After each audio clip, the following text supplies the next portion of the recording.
And I woke up today as I was getting ready. I was thinking about Walter Ryan, one of our guests who's about to come on, and how we all share this wish to connect the dots, both kind of intellectually and politically, but also with people. Yeah. Because there have been so many things that have happened in just the few days since our show. We connected Zev Shalev with Ann P. Marshall because there was a well, you two need to meet and talk about Epstein. And I just saw her, she was on his show for the second time Right. since Now Friday, they're live yesterday. buddies. They're going live all the time. And it's giving Anne a far bigger platform to share all of the amazing legal work she's doing. I saw that Walter was on with Zolfina from Letters from a Feminist. And Walter, like us, is a connector of dots and people. Yes. And I think so. He has been asking, and we have been accommodating. Let me help highlight progressive candidates. He has had so many on. He sent me a link this morning that I'll share with all of you of all the candidates he's interviewed. But today he's brought two of them with him. I was going to say two of his favorites, but that's not fair.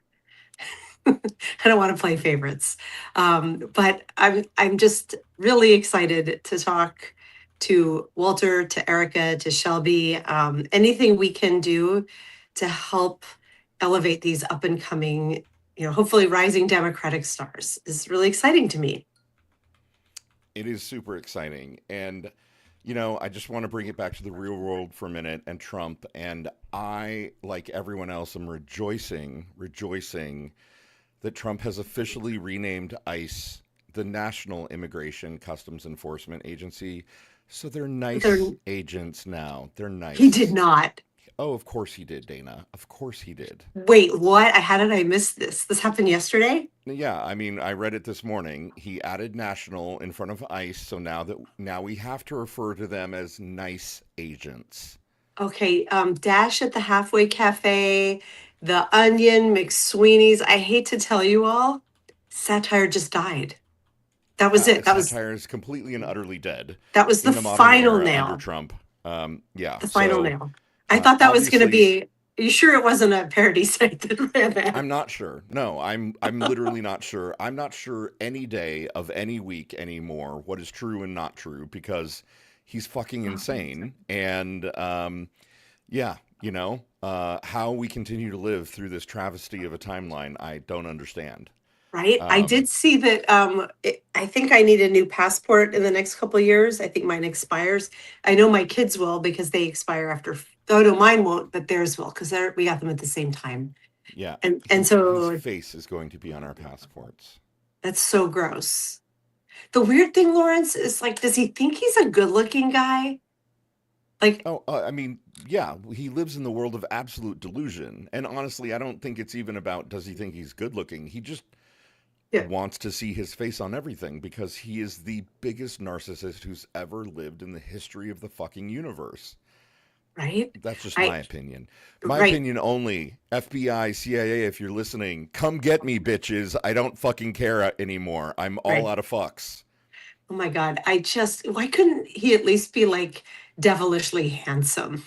Yeah, right. Couldn't he look like Obama? Supposed to be handsome? The devil's supposed to be alluring, but right. We've got so many people to talk to. Let's bring them on and get their on to help us introduce Shelby and Erica. Get in here, Walter. How you doing? Hi. Oh, it always makes me happy to see you guys. I appreciate you two so much. And there's so much going on, and it's been lovely getting to know you over this last year. It's just been a year. Feels like 100 years. Right. We've all slogged through the 100 years of the last 10 months, 11 months together. Yeah. We are each in our early 30s. We just look like this. Because you should have seen us 2 years ago. Totally we were brown and black. Previously, just 10 months ago. No wrinkles. I mean, yeah. Walter, I like that we are sitting on the correct sides to align with the drawings of us that your very talented daughter did. That thought was there, yeah. I love I had more hair back when that was drawn, Oh my God. Normally the president ages. This time it's everybody else but the president. Right. It's like true. The picture of Dorian Gray, but we are all the painting aging while he just continues to exist. Oh man. So Walter, you've spoiled us. I'm like, so where's our poem? Oh you write us- yeah. I Did you sent write us another- yet another poem? You know, I didn't, but I did finish a book on Monday. I write these books for my kids, so I finished one of the books I wrote for my kids on Monday, and I started in a new one, and it's going to be because this summer we've decided we're just saying to hell with it. We are going to go visit our family in Peru. I got some tickets for not that much, but I'm like, well, and then I'm just kind of felt inspired to write the story of our life because it keeps. Either we're going to stay in Peru, or if we come back in, there's a 50-50 chance that the ICE agents are going to murder us, you know? And it's just sort of like... Is that the kid's book you wrote? Right.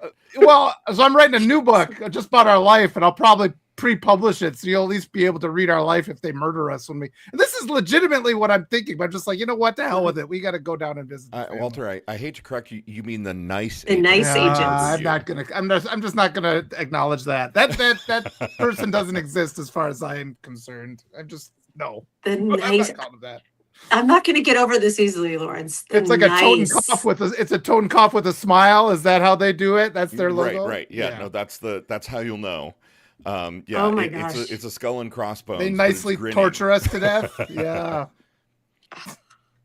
Well, Walter, you've been doing amazing work talking to candidates and really elevating progressive voices. And I was wondering, before we bring Shelby and Erica on, just in a quick couple of minutes, if you could summarize this project that you've embarked on. Like, what inspired you? How's it going so far? What is your biggest takeaway so far? Oh, man. I mean, it's just so important. If you don't have a choice, you are not free. And that applies to primaries. It applies to the general. And what I've been seeing is that there's so much suppression.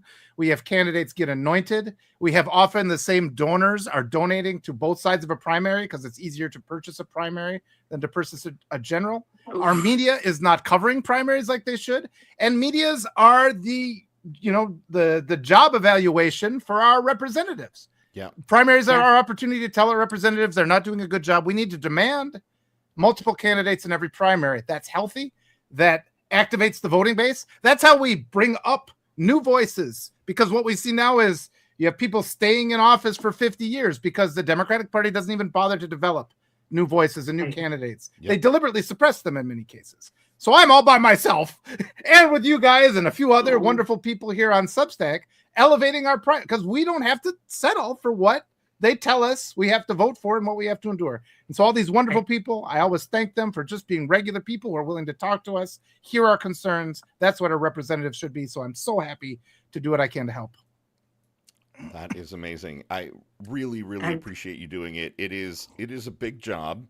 There are a lot of great people running, and I'm wondering what kind of vetting process do you go through when you're thinking about, if someone reaches out, what are you looking at to be like, yes, I really want to talk to this person? Have you turned anyone away? I have not. I mean, now it's just getting to the point where I'm so busy, I'm having a hard time keeping up, but I kind of consider the interview to be the vetting process. I'll just have a conversation with them. Let's see what people have to say. But just by virtue of the fact that they're willing to talk to me, because the three of us are the targets of suppression. Our voices are suppressed. And I mean, people need to recognize that. The whole robber baron society, they know that if people are telling the truth about our reality and pointing the finger at the people that are causing all the problems, we have the power to change. So they don't even want these narratives out there.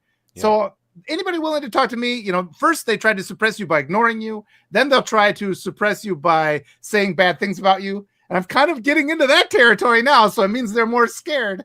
And eventually we're going to take over, because that's all I'm going to accept. Yeah, I will say this before we bring Shelby and Erica on, which we will do. I promise. Shelby and Erica are waiting so patiently in the green room. I can see them smiling like, yeah, jackass, just, bring us on screen.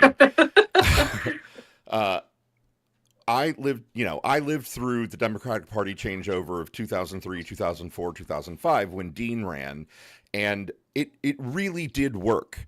That Howard Dean didn't get the nomination, but he did end up taking over the Democratic Party and doing the 50-state strategy, because so many people got activated by his candidacy, and we just didn't sit back down. We went and joined the local Democratic Party operation, and we took over. Yes, so it does work. It does work. And with that, let's bring on Erica and Shelby. Welcome to the Daily Whatever Show. Good morning. Thanks for having us. Absolutely. Yes, I'm excited. Oh my gosh, are five of us all on here, Lawrence, and no one lost audio during the switchover? This is It's way a to go, StreamYard Don't say miracle. it. They can't Don't stop say us. it. Don't say it. it always happens at the point of entering. So I think we're good. All Um, right. welcome to the show. We haven't rehearsed how we want to do this. Walter, would you like to introduce these two candidates, or would you two like to introduce yourselves? Let's have them introduce themselves. I just want to say, I just trust. Yeah, I just love being able to elevate women running for office. Just a whole new voice, a whole new perspective. The fact is, we've seen the people in office right now. They're not going after these Epstein files like they should, and I trust people like Erica and Shelby to do the work. Why don't you start off, Erica? Happy to. And thanks again for having us on. My name is Erica Kopp. I live in Central Virginia, just outside of Richmond. I'm a healthcare attorney. I am also a caregiver to a disabled combat veteran, and I'm unapologetically progressive. The only thing that I don't know at this point is exactly which district I'm going to be in, because as we have heard and seen, Virginia is currently going through a redistricting process that is held up at the Supreme Court of Virginia. And we don't have a decision on that yet. So under the old map, my district is the first, and under the new map, TBD. Yeah. Erica, I'm wondering if you have any insight on where it's at with the Virginia Supreme Court. Have they given you any indication of how quickly they're going to decide? Yes and no. So we know that it's going to be a quicker decision than what the Court of Appeals of Virginia could bring. So we expect it to be with some urgency. We know that they held oral arguments on the constitutionality of the redistricting amendment itself this past Monday. And so it's now at the point where the court is weighing everything and they are putting together what I presume to be their decision at some point in hopefully the near future. Okay. And before we get to Shelby, just a little bit of background. You're running in a pretty crowded field, right? Aren't there like 8 or 9 other folks running for the seat? So in the old first district, yes, there were, up until a couple of weeks ago, there were 9 of us, and then there were 8. And of course, if redistricting happens, all of us are going to be shifted around a little bit. So it won't be as crowded a field, I expect, under the new maps as it was under the old one. Yeah. And just real quick, your two kind of primary things that you're running on, your 2 pillars are, I think, healthcare and holding elected officials accountable. Is that right? In a more general sense, yes. And I will say that I stand for access and accountability through action. Healthcare is a big portion of access, and accountability, yes, is spot on. Amazing. Awesome. Shelby, Sorry, introduce I yourself to just the crowd. needed- You I put needed- your district, you don't have to contend with the whole redistricting thing in Michigan. You're Michigan 13. Go ahead and introduce yourself to the crowd. All right. Well, I'm Shelby Campbell. I live in Detroit, and yeah, I'm running for Congress in Michigan's 13th congressional district. I'm a mom. I worked on the assembly line. I was a Democrat, but I have recently revolted and said, no, I'm going to be an independent because they're both corrupt and it's awful. And my father is the regional director of the UAW in Region 4, and he actually endorsed an independent. So I'm like, you know what? Let's do it. And he, like, we don't talk that frequently, but we were talking about it. He's like, yeah, I think the 2-party system is awful. So I don't I Yeah, if you were to win, would you who would you caucus with? Do you know? I'm yeah, no, I don't know any of that. Yeah, probably I'm the cannabis caucus. I know that Okay. I spoke at the Democratic convention at the cannabis caucus. So it's a lot. It actually intersects with a lot of fields that I like. For instance, probably sex work. They get discriminated against just like Yes. people in the cannabis industry. Shelby, So this is a with- safe space for this kind of talk. I Don't know, don't it's hesitate like, at all. okay, You don't need to okay. cringe here. All right, Some of our sorry, very I'm best like- friends are sex workers, and we're very proud of that. Okay, yeah. I had a friend who passed away that I believe she was, and it just sucks. You see how it could be safe if it was just regulated. So I just and learning that the average age of people or kids that enter is like 14 to 15. Right. That's the average. So yeah, Oh I'm my like God. that. Right. Yeah, so that's I- younger too. So I'm a gay man, and I can't tell you the number of, queer and trans kids that go into sex work because they have to, because they've been kicked out of, a Christian nationalist home or something, and they literally have no other choice. So, yeah. Well, I'm curious. So, you declared yourself an independent, but how does the primary process work then in I Michigan? just go straight to the ballot, but I have to get signatures and they're due July 15th. So I had 1,000 and then I heard that somebody else joined and she actually just called me yesterday. I don't know if it's politics and I'm excited. I was like, yeah, I'm just gonna be an independent now. I heard you were running too. And she's like, I should take this as a compliment. I was like, yeah, girl, I don't want to go against you. And I was like, you should join my lawsuit. So I'm trying to get her to, because I have a lawsuit in right now to get money out of politics. So Perfect. Nice. Amazing. Okay. I want to hear Yes. more about that. Yeah, I'm trying to deem it unconstitutional under the Equal Protection Clause because women were held out of voting until like 1965, 1964, well, women of color, and then bank accounts 1974, business loans till 1988, could be raped by their Yes. husbands until July 5th. 1993. Yeah, my That's- dad's birthday, the year I was born. No, it's fine. That's what I said. It's like a feminine revolution. I was meant to be born that year. Oh my gosh. No. So, yeah, I'm trying to deem it unconstitutional because how can you equate money and freedom of speech when women couldn't Yes. even partake? So it was 1976 when they did that. I think it's it's B versus Vallejo or something. I can't remember. Buckley v. Vallejo. It's like, and then Citizens United extended off of that. Wow. So Okay. Amazing. Amazing. I just want Um, to say real quick. I mean, having Shelby, these conversations, the things you're bringing, the energy you're bringing, and Erica too. This is a new type of these conversations. Like there's that hesitation to even talk about it, even in this space. Hesitation to Yes. talk about these vital issues. Meanwhile, we have an entire, this rape society running Yeah. us, and we're not allowed to talk about standing up for the rights of sex workers.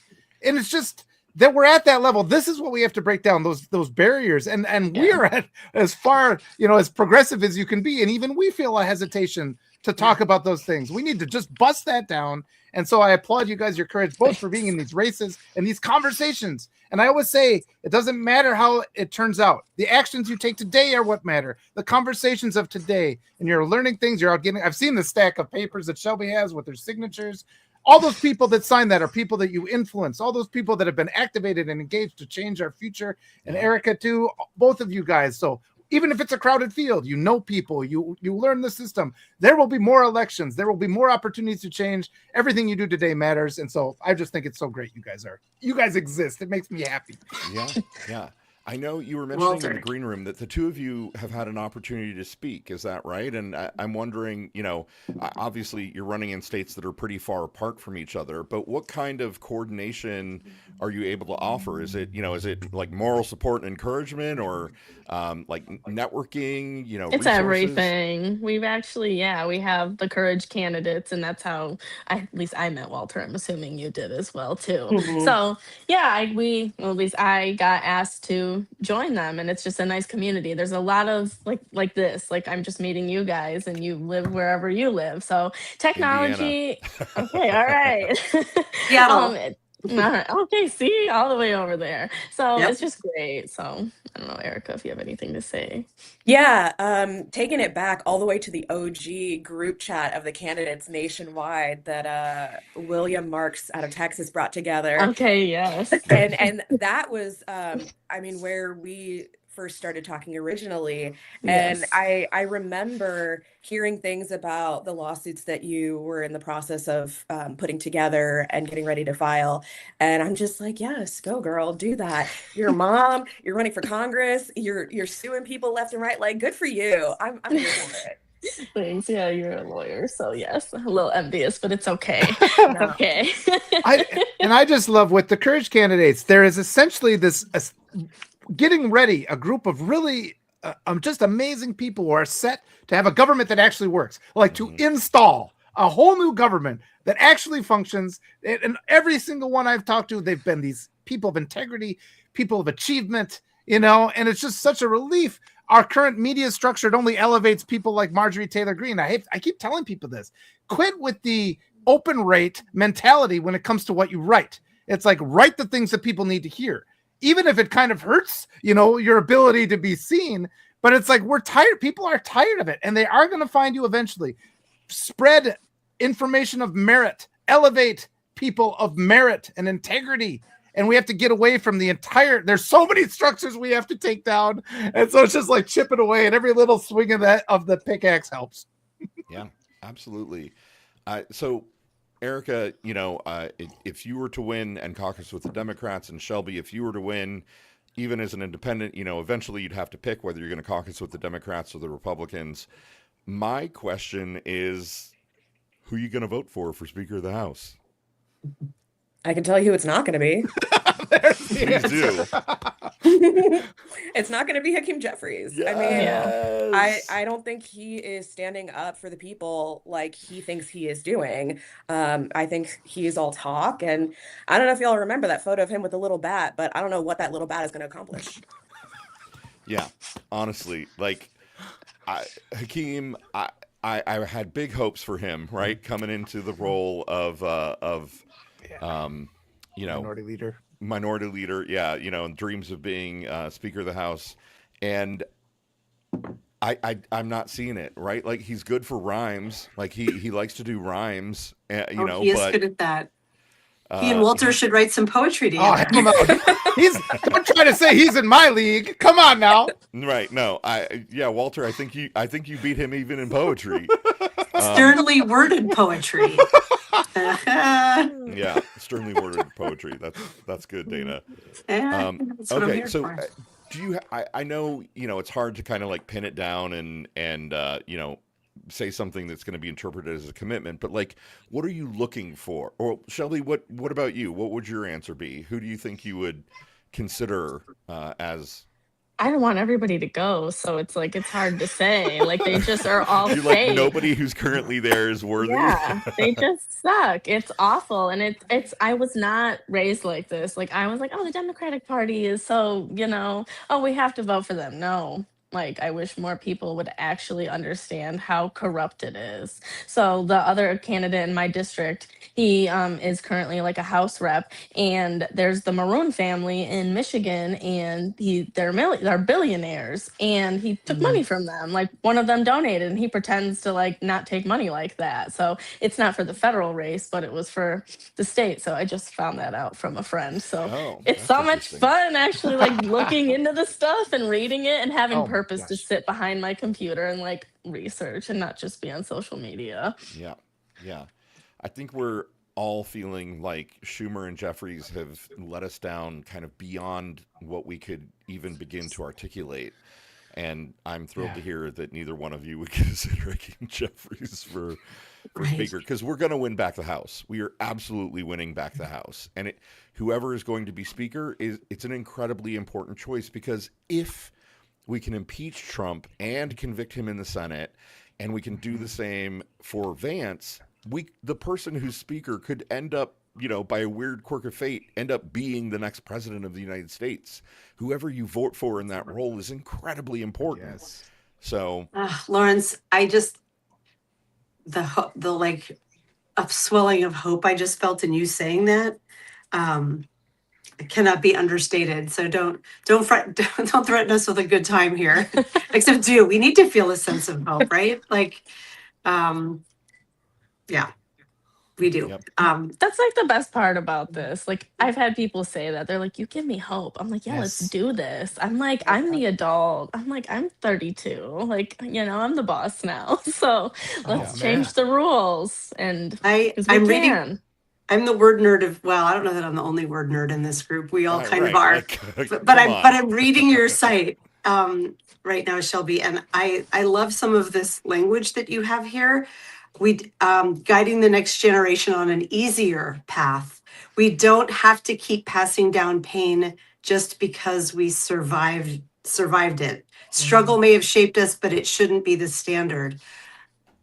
I don't think I've ever read political branding that's so literary and that's leaning into that kind of nuance of pain.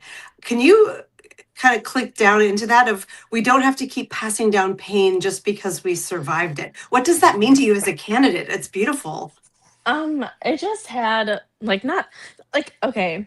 I grew up privileged with money. Like not a lot. I was middle class, but both of my parents worked in the automotive industry and from a very young age. So I always had it good. Like I had good health care and I didn't look like it from the outside that I was like struggling, but I never felt good enough because my family, it was tough love. It wasn't Phew. like, it wasn't like I love you, you can do this. Like it was at times, but then it was so flip flop. And I really dove into like my psychology and like my attachment style and everything. When I hit 30, I like crashed out and read the book Adult Children of Emotionally Immature Parents. I left the father of my children. Like now I live in Detroit, I'm running for Congress. Like I just completely switched and I left One that hell of a capital. Saturn return. Yes, I left that capitalistic life of the $400,000 house because me and the father of my children, we had that. So I was doing the same thing, and my mom, like, I was unhappy with him. Like, we liked each other as friends, but we should not cohabitate. But I just, my kids, I don't want them to feel tough love like I did. I want them to just know that they're Of doing well. I'm course. just kind to them, and that's how I teach them. And I feel like the previous generations, like Gen X, got their asses beat. Millennials, we just got, yeah, we got like emotionally abused, Yeah. and it was like it was out of love, and like my parents didn't beat the shit out of me, so I'm like so thankful for that. Like there was one time my Yeah. mom smacked me across the face when I was like 14, and I remember. I was such a little shithead. I was like, because I didn't want food. I was like, no, mom, I don't want to eat right now. And she's like, she wants 2 tacos, blah, blah, blah. And I was like, shall I take another step? I was just like, oh, okay. I mean, it's not. And then, like, one time we were beefing, and, like, I think I pushed her because it was in my father's house. Like, this was my example of, like, love. And I don't want my kids to think Yes. that this is normal. And, like, Right. when you talk to more people and actually share your childhood, you really learn and you see Yes. how much it impacts everything. So we need to focus on kids. So that's kind of why Yeah. I just remember being a broken little girl and nobody thought that No, I was. So We're we love abused that in and this respect country. that here because, we talk all the time about like your job as a human on this planet is we've all got trauma. We all do. Your job as a human is to process your own trauma. It's your responsibility. Do the work Yes. and make sure Yes. that you don't pass it on to other people, especially the younger generation. If we could all just do that, the world could be like 1,000 times better. Yes. yes. And we're always David, abused in this country. And then they tell us to be grateful for it. That's the other thing. Right. And like Yeah. our ability to change. And I'm sure you weren't privileged, if you're in this relationship. I mean, we're told that we're privileged. We should be grateful for all these things in the past that weren't enough. They weren't. And so it's Yeah. like, even it takes so long for us to recognize we've been abused. Everybody who's been in an abusive relationship, it takes them decades even to get to that point. It says that was abuse because this effort Yeah. to marginalize this is so strong. What are your thoughts on that, Eric? I'm sure you have some. Oh, yeah. I mean, I completely agree with Shelby's position that we should not be passing along generational trauma just because we had it put upon us. Like, it's not fair to the next generation who, I mean, they didn't ask to be here. They certainly didn't ask for us to project our own shit onto them. Yeah, absolutely. Applause. I'm on looking to your site, Erica. I'm obsessed with this. You have an alphabetized bulleted list of your priorities, and it's long. Yes. And every one of them, I'm like, yes, yes, yes, yes. You need to update your website because it says the number one, the A is abolish ICE. It's called NICE now. I just learned today. It's not I gonna will update. say I'm not in favor of dead naming. However, when an administration or a regime goes and they Yes. illegally change names of things left and right, I'm not going to call them by what they want me to. No. Right. Also, it's Twitter forever. I'm not calling Twitter it Yes. X. forever, Yeah. Department Yeah. of Defense. Right. Like Department I'm of not playing Defense their game. forever. Gulf I have of to put Mexico. this. Yeah, I'm go going to home. put this list in the chat because I'm going to start reading it. I'm not going to read the whole thing because it's long, but every one of these is so good. Abolish ICE, campaign finance reform, ending Citizens United, codifying a woman's right to choose by ending Dobbs, codifying marriage equality, legislating Obergefell, eliminating the income cap on Social Security, establishing a comprehensive universal healthcare system, and expanding voting rights. That's the first 7. We're only at E. Yep. Like, I just want a like round of applause Right. on Thank this list.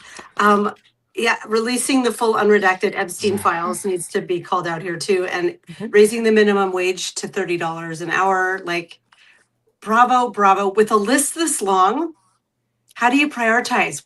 Let's say you've won. You're arriving to work your first day. What are the first three that you're going to be like championing right out the door? I'm filing articles of impeachment against Donald Trump if he's still there. Yes. Nice. Pete Hegseth. And after that, I want to get to work on universal health care, but it is going to be tough to decide that third one because there's so much. There's so much here. Yeah, probably start holding people in contempt of Congress for failing to release the Epstein files. Nice. Nice. Yes, love it. And I also I love the last two. I want to read these. Undoing the Big Ugly Bill. Thank you for changing the name. And unmasking ICE and criminalizing fascist tactics. Yeah. I feel like removing the masks could be the low hanging fruit. Mhm. Yeah. That's Yeah. I'm wondering, so both of you have your primaries on August 4th, right? I think both Virginia and Michigan have their primaries on August 4th. So you've got, what is that? Just like 3 months now left essentially until.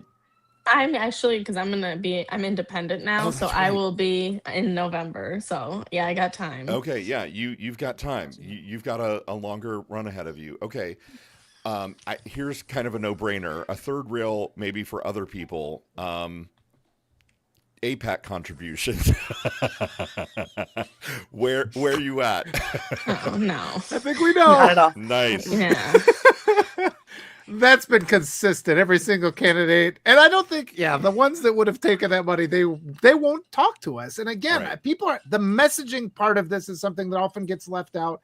Billionaires are literally spending billions of dollars trying to control the information we get. This is why we never get to hear from people like Erica or Shelby anywhere. They deliberately suppress this kind of message. They don't want this kind of talk, because how much better would the world be if we just had honest conversations about taking care of kids and getting rid of generational trauma and protecting sex workers and just all the horrible things that go on that we have the power to stop, and we just pretend like it doesn't happen because of some sort of outdated sense of decorum and allowing rich people to just determine everything we see. There's a reason they're book burners. There's a reason they've bought up all the media. They want to control the things that we think about. But I'm too old for that because I just think of my own things. it's such cognitive dissonance to live in a time where the Epstein files are out there. We see the atrocities that are being committed, and yet there are these topics that are now increasingly off limits. Yeah.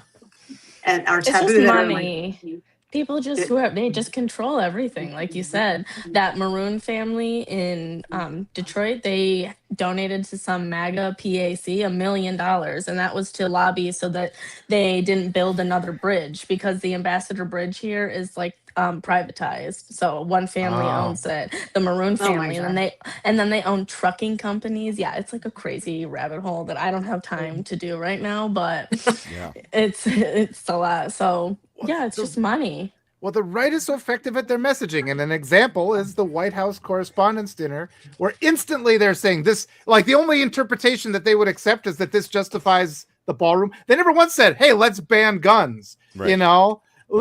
There's a lot of things that they could have said. Increase the security. Let's stop having fancy dress dinners at the expense of, at the taxpayers' expenses. But no, there's absolutely nothing. You have to jump instantly from what happened to what they say the consequence should be, or the result should be, and we're not even allowed to talk about it. And because they control so much of the messaging, and because the Democrats, this generation, frankly, just fumbles messaging, they don't even bother to try, the worst always comes to pass.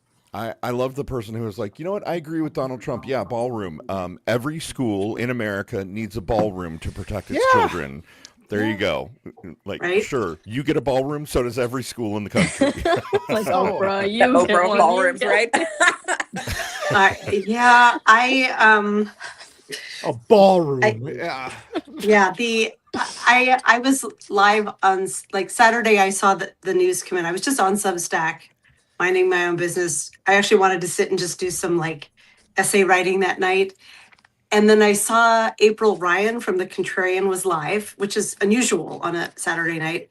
And I could see from the video that she was at an event and it looked really chaotic. So I clicked in and she was like, there's just been a shooting at the White House Correspondents' Center. So I learned about it on Substack from an independent journalist as breaking news in this kind of frenetic way. And I texted a few friends, and Julie Roginski and Michelle Kinney from Mayday were like, do you want to go live? So the three of us were live for a couple of hours covering what had happened and all the way through his address. And we had kind of predicted beforehand what we thought he would say, and it all happened. And I'm still just sitting with, like, I don't want to be like tinfoil hat person of like, was this real? Was this not real? But the messaging points around that ballroom were essentially prepared talking points. He is not a composed man. And Julie pointed out very wisely that no one in the press room challenged him that you can't have an external event like that in the ballroom, even if it existed. It wouldn't be held there. That's not what the White House is for. The Correspondents' Dinner would be offsite at a place like the Hilton. So it was, and she was like, and not one of the journalists in that room challenged him. That's all I'm asking. Breaking news. I was just going to say that too, Lawrence. Go, you say it. The Supreme Court has just struck down Louisiana's congressional map, invalidating the only majority black district in Louisiana, which means that the new map, will favor the GOP. I'd love to get reactions from you, Erica and Shelby. Like, what do you think of that? And would your articles of impeachment include Supreme Court justices? Let me answer that one first. Absolutely, it would. Yeah. It's just disgusting. It's just unbelievable that they really do this. And you don't know until you enter this world or just study it. And nobody does. Who has time? They're working. So Yep. it's not surprising, I so appreciate you two have the background in law. And it's just, I mean, it must be frustrating having studied all these things about law and the rule of law, and then to watch just, it's all thrown out. It's like, what was the point of that degree? Nobody's following any of it. So what? But I mean, you guys are do what they want. They just literally, it's the when I learned it was off of judicial experience and civil procedure, I was like, what experience? This kid right here in law school hasn't even rented an apartment before. So he's going to make a decision about somebody who's a single parent that had to steal some food to pay for their kid. I'm like, they're just going to say, fuck them and put them away. Like, it's just like, it's frustrating learning the real history, and like everybody just buries it. And Which kid are you referring to there? Oh, just a hypothetical. Maybe we don't want to say. No, I don't. Okay. Or maybe his name was George. I don't know. I think it was George something. But yeah, we were in torts, and that's like tortious. I don't know if you guys know what torts is. I can't explain it right now. You want me to? I can. Yeah, just Go for A tort is a civil, where there is a civil remedy for an action. Okay. Got it. Yeah, so we were talking about landlords, and I think a woman got raped. I can't remember exactly, but and there was like some lock issue, and he was like, "Well, isn't it that easy to like go fix it yourself?" and blah blah blah. And it was just, that's not your job to fix that, because they was not trying to hold the landlord liable. And it's like, that's such a shit argument. It's not for people. You're going for corporations and like those people. Yeah. And that's what they do. They side with them. Erica, you have a law degree, right? I do, yes. And I practice currently. My law school experience started in the fall of 2019, and then it was COVID. So it was like crazy. And by the time I got to the point where I'm studying for the bar, that's when Roe v. Wade came down. And so it was just an insane kind of, oh my God, what am I supposed to do about constitutional law for the bar exam that's happening in a month at this point? So it was insane. And now we have a fellow Courage candidate who is in law school currently. And we talked a little bit recently, and he was telling me that his professors say something to the effect of, oh, in normal times, this is how this would work. It's like, nothing is normal anymore. What does a law degree even mean? Right. In normal times. That's not a legal term, normal. Right. How do you even work in that? work Yeah, within that. that's not something you want to hear from your legal professor. Yeah, seriously. And Yeah, one I of mean those that's how classes they that he's were. Yeah. Well, yeah. what are you guys' thoughts then on all these federal courts? At what point? I mean, it's all been so strained. At what point does it just? I mean, we're looking at every kind of collapse, like financial collapse, economic collapse, global collapse, legal collapse is probably in there. How do you see that playing out in the next few months or years, or what do you think? I think I really want to advocate for pro se. Like, I want to teach people like the law, and because it really, really matters. So we could change the world or the country by that. If more people actually brought forward lawsuits, but it's really hard. It's like such a skill to learn. And like, yeah, I got it kind of, I'm hoping I do, even though I don't have the actual degree, but I want to help other people do that. So my cases are active still. They just got served upon the Federal Election Commission in the United States last week. Yeah, it was last week. And then Detroit Mercy filed, my law school filed to move it out of federal court into arbitration. Arbitration, I could go into that. It's a whole other thing. I think that's just to keep Endless delays. it's not even that. I think it's to separate the courts so that like corporations can do shitty things and people don't know about it because it's not as public as like Right. criminal and other civil things. So, but yeah, I have cases going and I want to influence more people to do it because if they just knew they had the rights, we could do a lot, but people just don't take the time to do it. Yeah, I think to add on to that, we've been seeing the collapse of our judiciary kind of slowly, but in real time for the last decade. I mean, with the court's expansion of the shadow docket, we're seeing a lot of these cases that don't have a lot of reasoning behind them. And we're seeing cases that are really well analyzed, thought out at the lower levels, the lower court levels. They get to the Supreme Court in a shadow docket emergency style of hearing, not even a hearing, but just an opinion that might be a paragraph without any reasoning that doesn't bear the signature of any one justice. And it's like, what is this garbage? Right. Like, in law school, it's a nothing burger. You have this one paragraph with no meat in it at all that's saying, oh, we're going to overrule the lower court's really well thought out decision. Why? We can't tell you. Right. Yeah, right. And just because I there's said no so. citable precedent. Bullshit. Right. And what makes me angry is like an example in Dallas when the one judge said, hey, let's keep our polls open for 2 more hours. And then like almost instantly they're able to turn that over. But it's every other case, like bringing a insurrectionist former president to trial takes delay after delay after delay. But when it comes to our rights being infringed on, they can make a decision within minutes. So Yeah, the C-section woman. She was literally, and then I was like, "What the hell? That is." I would be. I don't know. Did you say the C-section woman?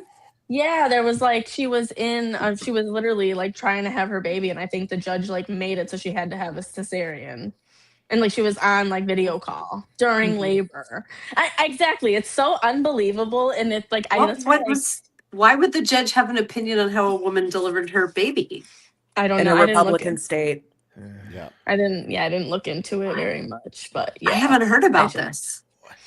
What's your guys' idea on just elevating just completely unqualified men usually to positions of judges? I mean, appointing people that just have no qualifications. And how prevalent is that? How much have you had to deal with things like that?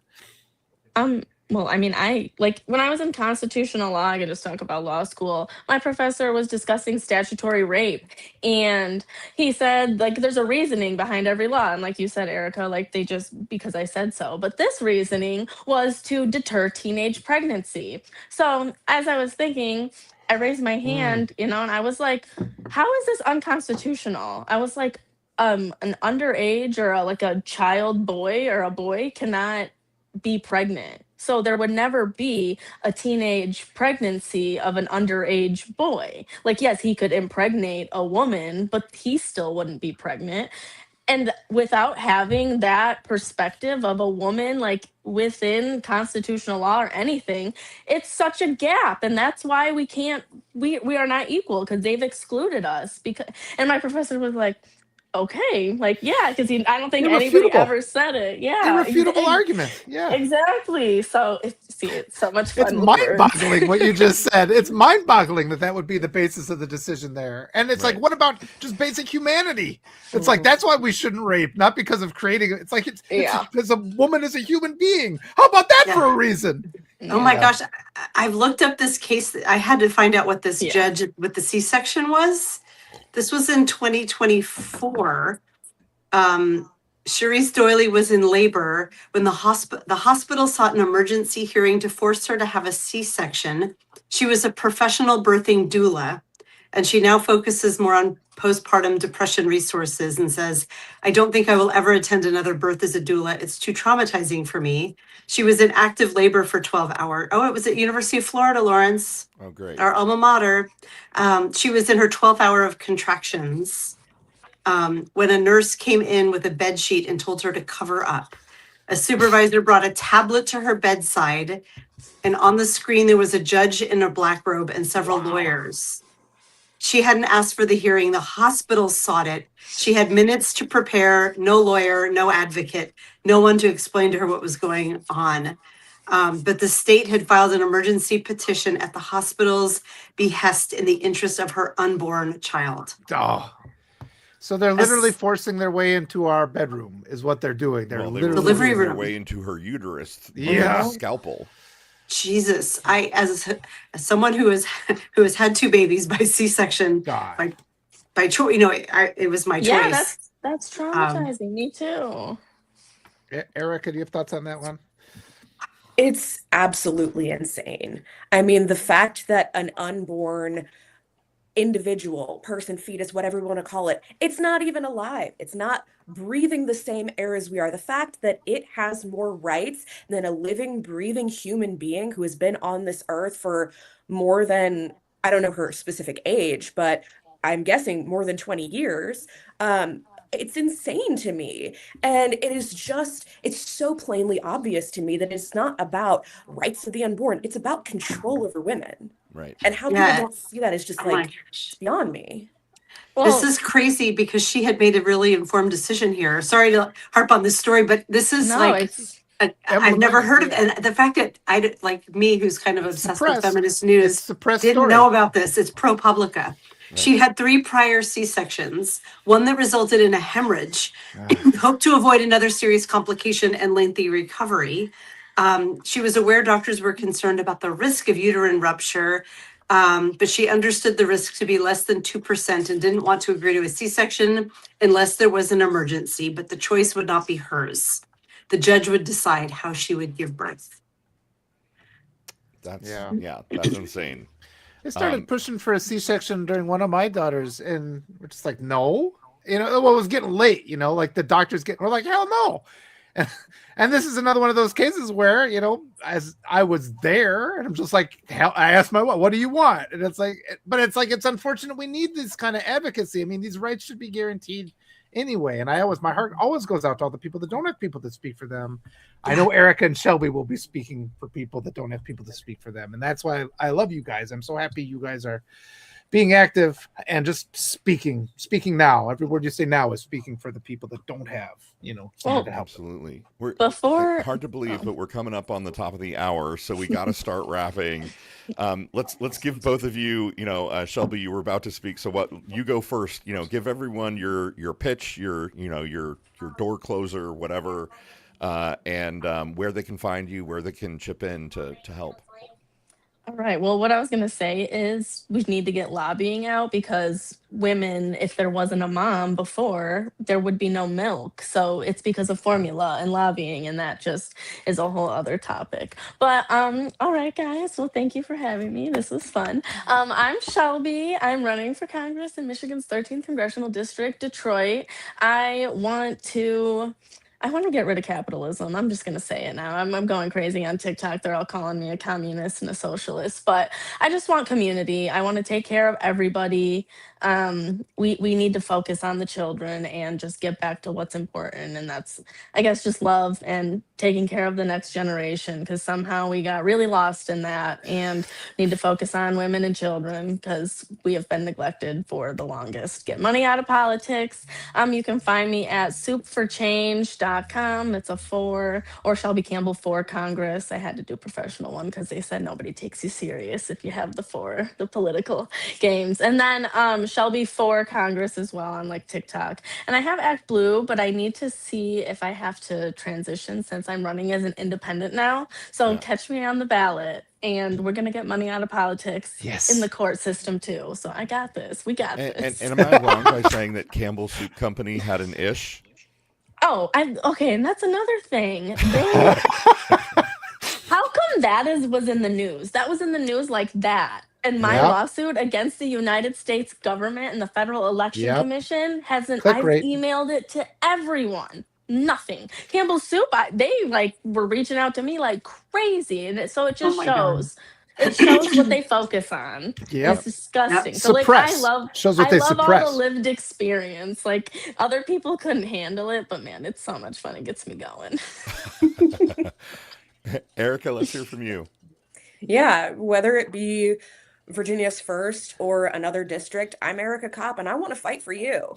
So, I mean, whether that be getting money out of politics or banning congressional stock trades or preventing an executive branch from enriching its own pockets while they're in office, I want accountability for all of us because when we have it, we all win. And I want to lift up other people, all of us together, because unity is where it matters. And your website is? Website is Erica Kopp, just like it's spelled on the screen, ericakopp.com. You can find me on most social media platforms at EK4VA. Nice. I want to say to everybody, please interview these two wonderful candidates. You'll jump on social media and it's neat to scroll through and, oh, there's me. Oh, Erica shared a clip from our interview. And it's like, it's so great for all of our creators here on Substack. This is what's going to elevate our platform. Don't worry about access to the old guard. They're gone. They are going to go away. And you have so many people that are protecting their access at the expense of the future. Future's right there. I wish they were above me. But they're down there. The future's down there. So please interview them, elevate their voice. We're going to change this. We're going to change our world. We've got a big question that we always ask everyone who comes on the show for the first time. Dana's going to ask it in a minute. I had the weirdest thought yesterday that I just wanted to share here. Ooh, what's that? You know, like we talk about sort of jokingly, like, you know, oh, Trump, you know, what if Trump is the Antichrist, you know, like his people wear his mark on their heads and blah, blah, blah. And I've been dwelling on this a lot lately, right? Like, oh, Trump is the Antichrist, you know, blah, blah, blah. Nostradamus told us.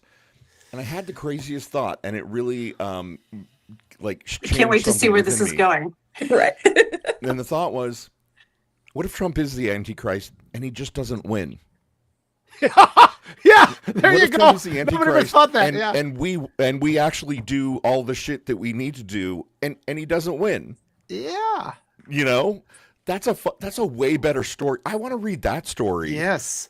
Whew. We've been Oh my programmed. gosh. You know, I'm not all, you know, Christian, Christy, whatever. Like, I don't know where this comes from, but you know, we're all soaking in sort of, you know, patriarchal, Yes. you know, Yes. Christian nationalism in this country, and they want to sell us on this idea that, you know, maybe he's the savior or the big bad or whatever. Either way, there's this giant war coming.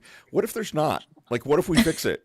What if we Yeah, elect we Shelby and can. Erica and a whole bunch of Yeah. other amazing candidates, and we just fix this shit, and we don't Yeah. have to go through the end times? Oh my God, Wouldn't that be Lawrence, nice? What if? Yeah. this is you, the speculative fiction writer, coming out in full force. Yeah, honestly, yeah. Yeah, It's like, that's- yeah, what if he is the Antichrist and he loses? And so what? And so what? Right, and we're like, oh yeah, no, we all read this book and it really sucks. We don't like that ending. let's so not we're, do that. We're going to do something different. I love your brain. And Lawrence, I have to read this comment from Jason Odell. He says, not going to lie, I want to see Erica disappear into the shrubbery Homer Simpson style before sliding off. Do, do, do, do, do, do, do, do. She's trying. Oh, I love that. So good. Yeah. Thank you, Jason. All right, here's the big question. And Erica, I'm going to have you answer first because I think Shelby has been answering first for some of the other ones. All right, very deep policy question. Right. We know that neither of you are members of Gen X, but Lawrence and I are. And so we ask everyone this question: what is the most Gen X song of all time? So you're in a movie, you're watching a movie, you're trying to establish the era of where you are. What song's playing in the background? And chat, feel free to weigh in too. I don't know. I say Crazy Train. Oh, Nice. there my we go. God, That's a that is good one. Great pick. Yeah. It's a great pick, like an earlier song, but one that the significance carried forward, right? Yeah. Oh my God, Randy Rhoads. Amazing pick. Amazing pick. So what's that? Is it Jenny Jenny? Who can I turn to? Is it 867? That's Jen- 8675309. Yes, 8675309. my mom. I don't know. My mom was a young mom, so like Madonna and stuff. Your numbers on the wall. Nice. I don't think anyone has said 8675309 before, which absolutely should be That's on a the great list. one. That's a It great should- pick. Yeah. Both of those are so Absolutely. good. Crazy I have to admit, Lawrence, you No, know, I love Crazy Train. Oh, those are two good ones. they're so different and they're both perfect, which was They are. one of the Ozzy amazing bit the head attributes. off. Yeah. Yeah, the head off the bat. The amazing thing of music in that era is it was so diverse because there was space for different kinds of music to come forward. She started singing it. I like she started singing it too. That was I know. my When I favorite. saw the shells that said 8647, oh, you know, the picture, I kept thinking that it was Jenny Jenny. Like I kept seeing it as the God. start of 8675. Wow. That's where my Gen X brain For went. sure. We need to do a picture Wow. that's those shells, but it's 8675309. I love Right. it. In all our Yeah. spare time, We'll Lawrence, probably I'm get gonna totally arrested do for retweet that. Yeah. The way things are going now. Donnie, Get hauled Donnie. in. Who's doing it? Yeah. Donnie, It's a Someone- Donnie, song. got your number. It's a song. This isn't nice. 8647. I don't know. Get the fuck out. Oh my God, right. And we could change it to Donnie Donnie instead of Jenny Jenny. Perfect. The song writes itself. Walter, could you get on those lyrics? It's the Oh same my thing as a God. poem, Amy in the basically. chat just Oh, said yes. Angel is a centerfold. Oh. Seriously, that's a Centerfold great pick too. Oh, Is a God, great that one, pick. yeah. That was a little creepy considering all things, but yeah. Yeah, I mean, Oh yeah. my God. That song Uh, is so Gen X. I remember the first time I heard it and being like, my love runs cold. Right. That'd No, be a really that was fun a song that, karaoke like, your song. parents heard it and they were like, "I'm not sure this song is appropriate." And you're like, Yeah. "Wait 30 years until Wet Ass Till Pussy till comes I'm a out, Mom." mom, right? So you kids are listening to WAP, honey. Yeah, You right. got Then nothing you'll to be worry shocked. about here. Go listen to Yeah. Pinball Wizard again, you jerk. Yeah. Oh my gosh. And Jim says the end of the world as we know it. Of course, like Oh, there's a little one. Awesome. I'm hearing little kids. Beautiful. Well, Erica, Yeah. Shelby, thank you so much. It was such a pleasure meeting both of you. We're wishing Yes. you giant amounts of luck in your races. Please keep in touch with us and let us know how it's going. We'll have you back on the show. Shelby, good luck in your lawsuit. Erica, Yeah. good luck figuring out which freaking district you're running in. Just keep fighting. if you see Bree Fram, tell her hello. Yes. I will. I'll text her as soon as we leave here and say the whole gang says hello. Awesome. Fabulous. Awesome. Walter, Pool of Thank you for allies this. continues. We continue we're to bringing grow. you We're back getting on the bigger. show, Walter. More I love candidates. coming on here. I love you Yes. guys. We love you too. We mean it. Love you, mean it, everyone. All right. Bye, everybody. Love you. Bye. Bye. Bye. Bye.